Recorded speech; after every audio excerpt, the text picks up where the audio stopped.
for a Liz Frank injury. It is the kind of injury that happens at the midfoot where you try to pivot and or power off. It is most commonly seen in traffic collisions, for those of you that don't think that football is a dangerous sport. And yeah, it's going to make it really difficult for you to pivot or fire off, and that is Hollywood Brown's calling card. This is a guy who was expected to run 4.3, maybe even 4.2 at the NFL Combine or OU's Pro Day.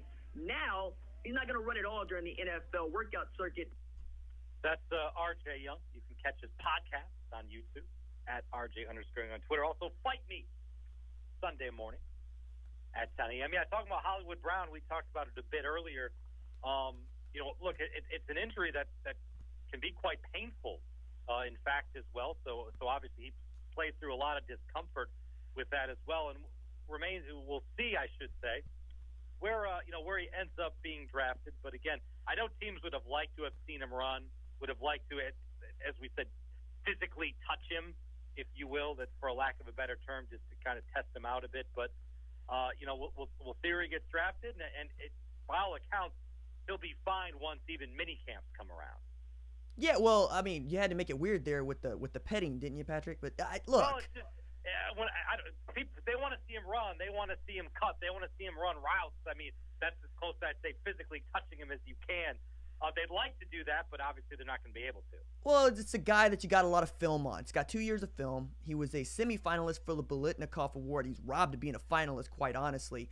And you know what you get in Hollywood Brown. You know that the guy can fly when he is healthy. And the games where he was not necessarily impactful, right, he was hurt. So you know all this going in. What else would you want to see?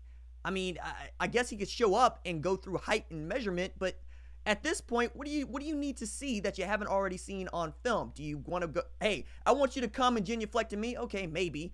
But if you're going to draft him, you're going to draft him. And if you believe Mel Kiper, he's the fastest, or excuse me, Todd McShay, he's the fastest guy he's seen in 20 years. So, I mean, what else do you need to see that you would? And at this point, wouldn't you want the guy to be taking care of himself in February and March as opposed to showing up? Oh, no, I'm not, like I said, he's hurt. He obviously can't do it. There's no way he could participate. Look, what I would say is, hey, if he runs and that's a 4.28, or if that's a 4.32, that is still not faster than Jeff Badette? Yeah, I mean, I was thinking about that the other day when I was looking at times. Jeff Badette, what he ran, man, that's crazy. But yeah, I'm just saying, if he's in that range, that's what you kind of like to see. You wish you would, but him, I would say he's the best receiver in the draft. Now, obviously, you got the other, the kid from Ole Miss, he's a big receiver. He's a different kind of guy. DK Metcalf. Yeah. DK Metcalf. And big receiver is an understatement. But again, they're the two highly touted guys in the draft, if you will. Yeah, man. I mean, well, Metcalf is an Avenger. At least he looks like one. Yeah.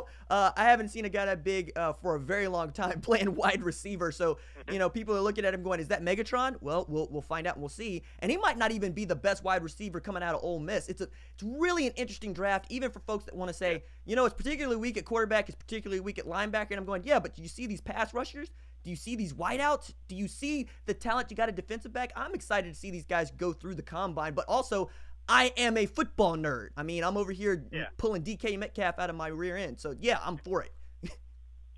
RJ, when you say Hollywood doesn't have to run because you can see it on film, what more do you need to see? Why doesn't that apply to Kyler Murray? You think he should throw at the combine? Because you want to show the velocity of your arm if you're Kyler Murray. Look, I think that you should use the combine and your pro day to show everybody your strengths. All right, now you can go out here and say, I want to see competitors. I want to see folks that want to show up and compete. All right, cool. Jordan Thomas showed up and compete and busted the record for cone drill.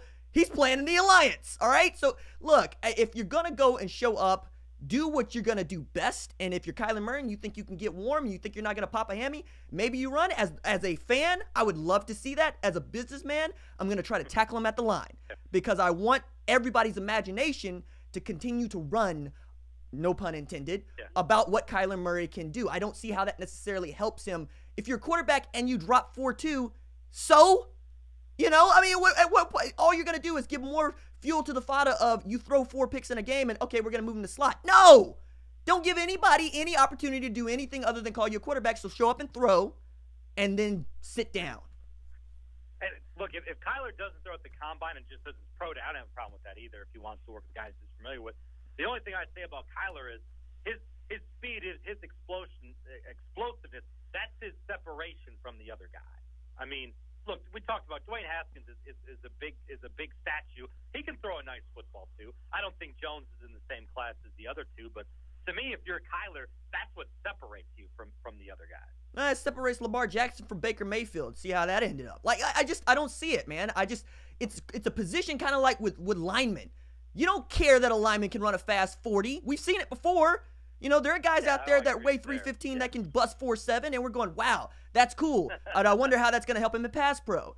And you don't need to separate if you're Kyler Murray because you didn't throw 22 picks. You didn't throw 2,200 yards. You threw for 4,300 yards through the air, 2 receivers, over guys that are taller than you. Again, you can talk yourself into them. You can talk yourself out of them. But whoever drafts him is going to have a lot of eyeballs and a lot of marketing value.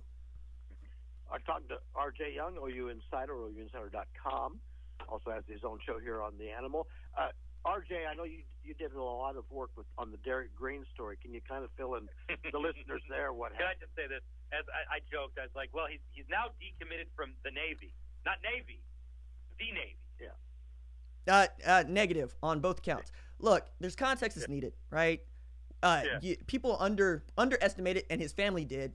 The distance from home. He's from North Carolina. He was very close with Ruffin McNeil. The changing of the staff kind of jarred him a bit. He's also getting a little homesick, and he was always going into the Navy. His plan to date is still to go into the Navy, but his father is also a Navy man, and as a kid of 2 vets, I've been told repeatedly, get your degree before you go into the military. Life as an officer is way different than life as an enlisted man. He still wants to go into the Navy. At this point, he wants to make his family happy by going to get this degree that means a lot to his family and his parents in particular.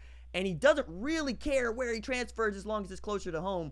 I think it's just a tough deal for everybody involved. This is not the kind of thing that you could have planned for last year. You wouldn't know that the circumstances are such until he gets on campus and figures out that it's not a fit. And kudos to him for doing it now as opposed to in August. No, and again, it is. We kid, but I do. Hey, the kid, he's from North Carolina. He got in a plane. He flew to Norman. He got off a plane, and that's when a reality hit for him. And like you said, hey, it didn't seem like it was going to work. He didn't feel comfortable. He leaves now. Heck, OU, they have a scholarship. They can get a grad transfer now if they want to, or jump back in the transfer portal if they need to. It does, in that aspect, help them out. Right. But the thing that I think fans are going to get hung up on, and rightfully so, is no matter how you look at it, the defensive line depth is going to be an issue in 2019, even if they're good, right? Because then you're going to go, are you wearing out guys like Ronnie Perkins and Neville Gallimore?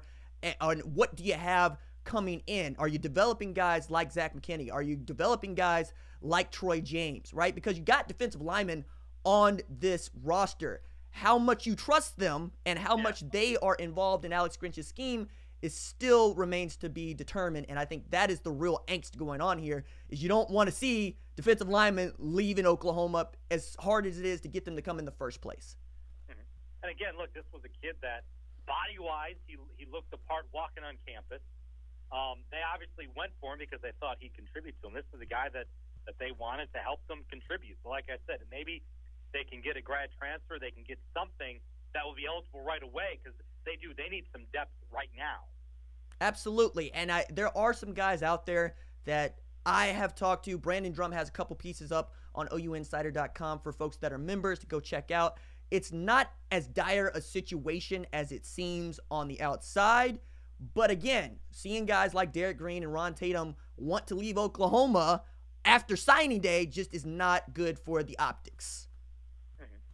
Good stuff as always. Hey, we'll chat with you on Thursday, man. All right, fellas. I appreciate you. Hey, RJ. Excellent. RJ Young. Find him on YouTube. Again, Fight Me with RJ Young, 10 o'clock Sunday morning right here, OUinsider.com.